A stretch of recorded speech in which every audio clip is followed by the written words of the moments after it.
Aïn avait tiré ses flèches et elles avaient traversé Zora, qui s'était initialement transformée en bête. Mais, comme les flèches d'Aïn étaient dotées d'un puissant charme, elles ont fait que Zora reprenne sa forme humaine. Cependant, elle était restée inconsciente. Aïn s'est approché d'elle et s'est rendu compte que la créature à laquelle il avait tiré dessus était en fait Zora.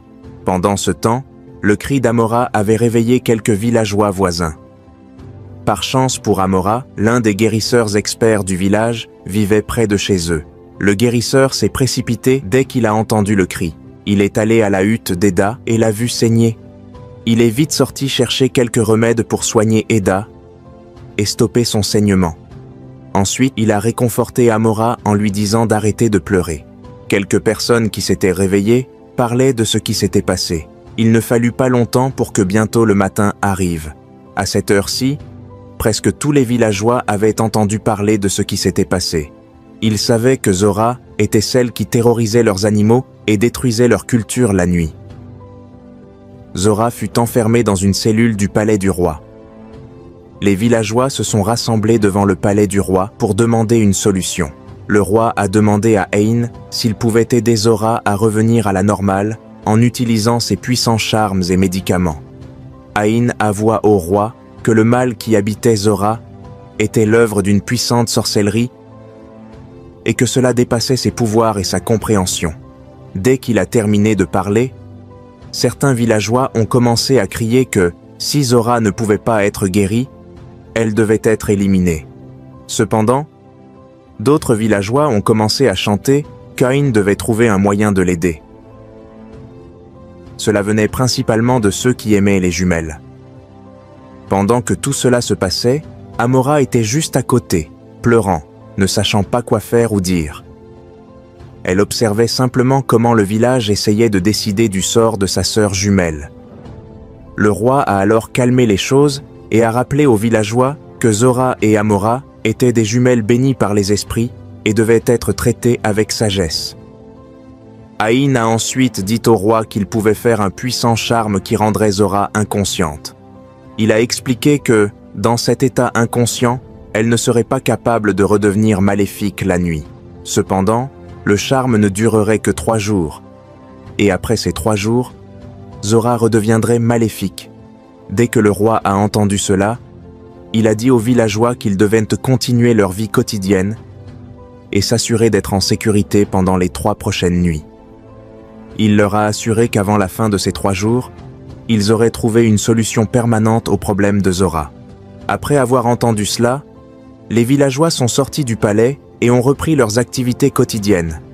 Amora et Aïn ont ensuite tenu une réunion au palais du roi pour discuter de la manière dont ils pourraient aider Zora.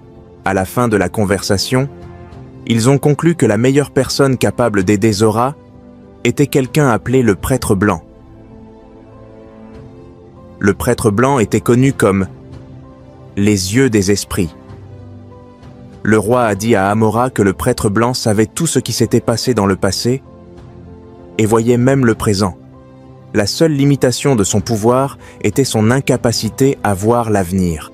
Le roi a expliqué que les esprits n'avaient pas donné au prêtre blanc la capacité de voir l'avenir.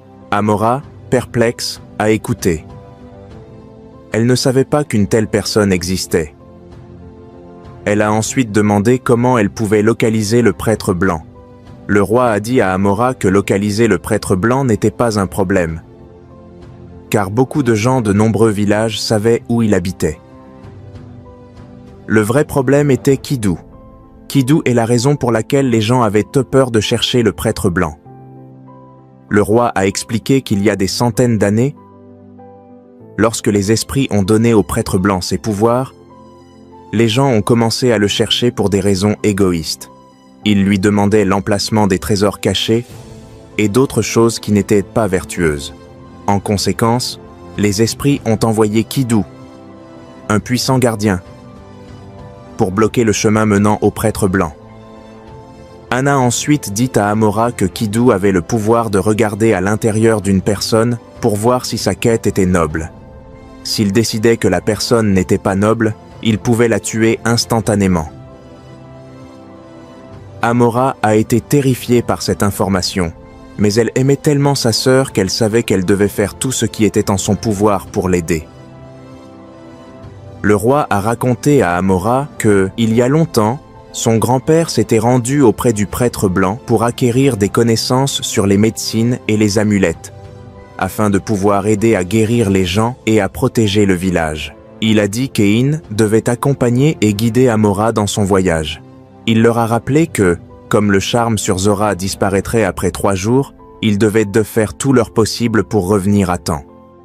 Amora et Ain ont fait les préparatifs pour aller à la rencontre du prêtre blanc. Avant de partir, Amora a remercié Ain d'avoir décidé de l'aider elle et sa sœur. Ain lui a dit de ne pas mentionner ce sujet, car c'était pour des situations comme celle-ci que son arrière-grand-père avait cherché le prêtre blanc. Depuis lors, sa famille s'était assurée de protéger le village. Après avoir pris le nécessaire, Ain et Amora ont voyagé dans la forêt menant au prêtre blanc. Après avoir marché un moment, Amora a été surprise de constater qu'il ne rencontrait aucun danger. Ain a expliqué que c'était dû à la présence de Kidou. Les autres créatures craignaient Kidou, donc elles ne pouvaient pas être dans la même forêt où il habitait. Après un moment, ils sont arrivés à une clairière. Soudain, le sol a commencé à trembler et les arbres ont commencé à tomber. Amora a vu le gardien qui protégeait le chemin vers le prêtre blanc. Kidou. Kidou était un gigantesque serpent. Il était encore plus grand que ce que le roi avait décrit. Amora était paralysée par la peur, mais malgré ses tremblements, elle a réussi à parler. « Je suis une jumelle bénie par les esprits. Je suis venue pour aider ma sœur, » dit-elle en bégayant. Le serpent géant a regardé Amora et Ain, et soudain, quelque chose d'étrange s'est produit. Kidou a commencé à réduire sa taille. Il s'est rétréci jusqu'à devenir un petit serpent et s'est posé sur le sol. Puis, soudainement, il s'est transformé en pierre. Amora et Ain étaient stupéfaits. Ain a dit à Amora que Kidou leur avait donné la permission de continuer et de rencontrer le prêtre blanc. Amora n'a pas perdu de temps. Elle et Ain ont continué et sont rapidement arrivés à l'intérieur du temple du prêtre blanc, connu sous le nom de « Les yeux des esprits ». Lorsqu'Amora a vu le prêtre blanc, elle a voulu parler. Mais le prêtre lui a dit qu'il savait déjà pourquoi elle venait. « Le temps n'est pas de ton côté, alors je vais te dire ce que tu dois savoir », a dit le prêtre blanc. Il a ensuite expliqué qu'une sorcière puissante avait maudit Zora, sa sœur jumelle. La sorcière faisait autrefois partie du village, mais le premier roi, aujourd'hui décédé, l'avait bannie pour avoir pratiqué des rituels sombres et demandé de l'argent aux femmes en échange de la promesse d'avoir des jumeaux. Après avoir été bannie, la sorcière avait juré de se venger du roi, et cette vengeance l'avait conduite à maudire Zora, utilisant son corps comme instrument de sa colère. Le prêtre blanc a donné à Amora une flèche blanche, lui disant que cette flèche devait être tirée directement sur la sorcière. Il lui a expliqué qu'en faisant cela, le jugement des esprits tomberait sur la sorcière et mettrait fin à sa méchanceté. Il lui a également donné un amulette mystique en forme de perle qui avait pour mission de la guider vers l'endroit où se cachait la sorcière maléfique dans la forêt. Ain et Amora ont profondément remercié le prêtre blanc et, sans perdre de temps, sont partis du temple pour suivre l'amulette. En marchant de retour, Amora a remarqué que Kidou, le grand serpent gardien, restait toujours transformé en pierre. Ain lui a expliqué que, selon les histoires transmises par son arrière-grand-père, Kidou ne se transformait généralement pas en pierre et restait sous sa forme gigantesque pour protéger la forêt. Amora, avec un mélange de curiosité et de soulagement, comprit que Kidou avait reconnu sa nature de jumelle bénie par les esprits, expliquant pourquoi le serpent les avait laissés passer sans problème. Après avoir marché plusieurs heures, Amora et Ain sont arrivés à une clairière dans la forêt, où l'amulette brillait intensément, indiquant que la sorcière maléfique était proche. Ain s'est arrêté et a dit à Amora qu'il ne pouvait pas continuer. Il a expliqué que la sorcière avait lancé un puissant sort autour de sa tanière, empêchant les hommes de s'en approcher. Seule une femme pouvait traverser le sortilège. Amora, nerveuse, a pris la flèche blanche d'un et est entrée seule dans le cœur de la forêt. En avançant, elle vit la silhouette de la sorcière, une vieille femme à l'apparence sinistre, profondément endormie dans sa tanière. Amora se sentit submergée de colère en voyant la sorcière dormir si paisiblement. Après avoir ruiné la vie de sa sœur, sans hésiter davantage, Amora tira la flèche. Bien qu'elle ait raté son tir, quelque chose d'extraordinaire s'est produit. La flèche s'est déviée magiquement dans les airs, guidée par les esprits, et a traversé le cœur de la sorcière.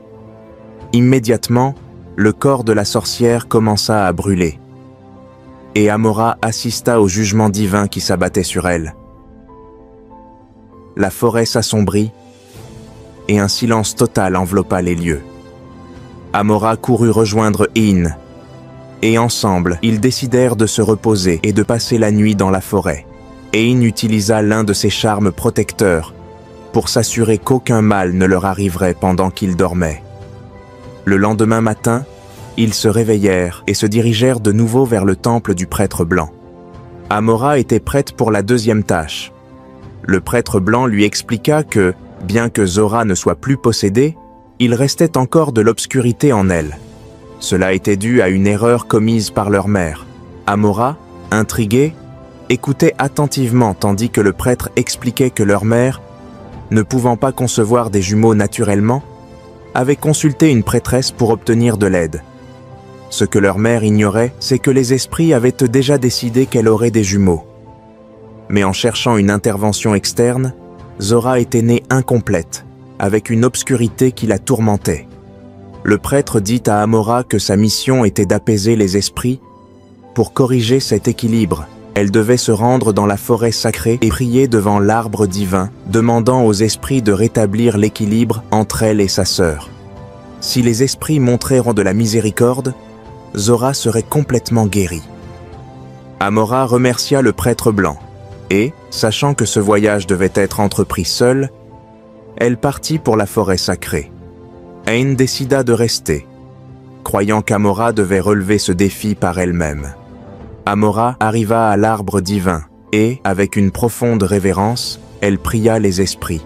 Ce qui semblait être des heures s'écoula avant qu'une forte tempête n'éclate dans le ciel. Soudain, une figure flamboyante apparut, prenant la forme d'un visage. Les esprits avaient répondu à sa prière. « Pourquoi es-tu venu ici ?»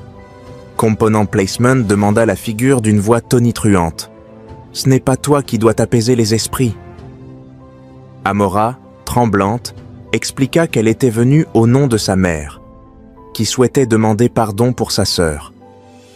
Les esprits lui dirent que sa mère devait être punie pour avoir défié leur volonté. Mais Amora implora leur pardon. Les esprits lui offrirent deux options. Soit sa mère perdrait la vue pendant 10 ans, soit Amora devrait renoncer à ses dons divins pour toujours. Les larmes aux yeux, Amora choisit de sacrifier ses dons pour sauver sa mère. Les esprits acceptèrent son sacrifice et lui ordonnèrent de retourner au village. Sa sœur Zora avait déjà été restaurée et sa mère avait été pardonnée. Amora, sentant que quelque chose en elle avait changé, quitta la forêt en larmes. Elle savait qu'elle n'était plus la même. Les dons qui la reliaient aux esprits avaient disparu. Mais elle se consola en pensant qu'elle avait sauvé sa famille. Le lendemain, Amora revint au village avec Ain, où elle retrouva le roi, qui la remercia pour son sacrifice. Zora, désormais libre de son obscurité, et leur mère, guérie de ses blessures, l'attendait avec joie. En apprenant ce qu'Amora avait fait pour elle, Zora et leur mère l'embrassèrent en pleurant, lui promettant de toujours prendre soin d'elle. À partir de ce jour, Amora décida de vivre une vie tranquille, se consacrant à l'agriculture avec sa sœur et sa mère. Bien qu'elle n'ait plus les dons qui l'avaient distinguée, elle sentait qu'elle avait trouvé une nouvelle paix dans sa vie simple et dans la compagnie de sa famille. 1 an plus tard, un grand festival se tenait dans le village. Amora, accompagnée de Zora, assista à la célébration. Pendant les festivités, quelque chose de merveilleux se produisit. le ciel commença à changer de couleur et un tambour descendit dans un rayon de lumière blanche, juste là où Amora dansait. Tout le monde fut surpris, sachant que c'était un signe des esprits. Amora, surprise et émue, frappa le tambour, et à ce moment-là, elle sentit que ses dons étaient revenus. Les esprits l'avaient pardonné et lui avaient rendu son pouvoir. Les villageois commencèrent à célébrer avec joie, et Zora, ne pouvant contenir son émotion, saisit un tambour et commença à jouer avec sa sœur. Le festival devint le plus grand et glorieux que le village ait jamais vu. Les jumelles bénies, Amora et Zora, jouèrent des rythmes mélodieux en l'honneur des esprits. La synchronisation de leurs sons était majestueuse, et tous ceux qui étaient présents ressentirent que l'équilibre et la paix avaient été restaurés dans le village. Et c'est ainsi que se termine la belle histoire d'Amora et Zora, les jumelles bénies par les esprits. Merci d'aimer, de vous abonner et de partager pour plus de belles histoires.